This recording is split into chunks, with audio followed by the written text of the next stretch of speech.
Alright mga sir, meron tayong i-release ngayong araw. Ito po ay fully reconditioned Hino 700 series 10-wheeler aluminum wing van body. Silipin po natin para magkaroon po kayo ng reference and idea sa mga surplus Japan truck na binebenta namin. Ito po ay fully repaint.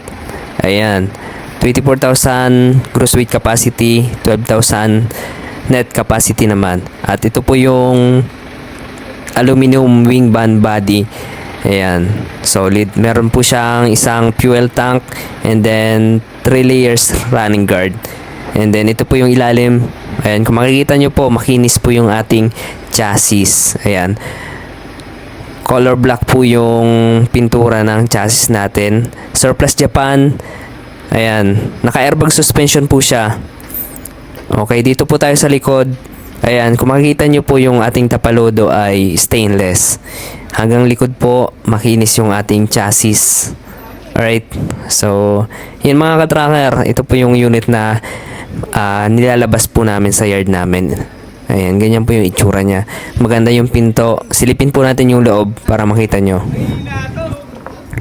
Alright, ayan, naka steel flooring na po siya. Tapos yung plywood po sa gilid sa wing van, ayan, ni-repair po namin. May mga konting butas, normal po sa surplus Japan, so tinapalan po namin ng aluminum. Alright, ayan po yung ating tail light. So standard electrical lights and accessories po yung nakakabit dyan.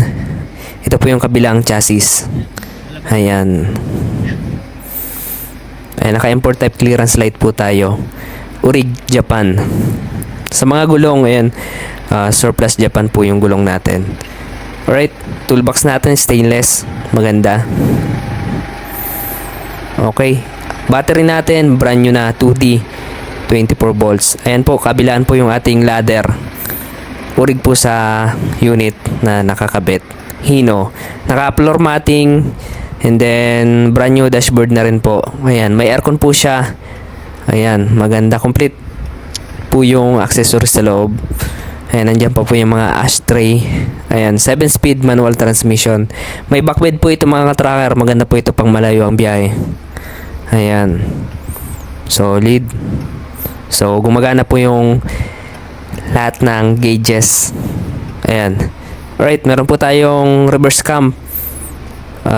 Colored po yung monitor natin. Ayan. So, sa makina po nito, ang makina niya ay E13C Common Rail Direct Injection. Straight 6-cylinder po siya. At natingnan na rin ng mekaniko natin. Sa mga naghanap po ng surplus Japan, kindly contact us on our FB page. At pwede po kayo mag-visit dito po sa yard namin. So, yun mga ka-tracker. Kung nagustuhan nyo po itong video na to, paki-like, share at mag-subscribe.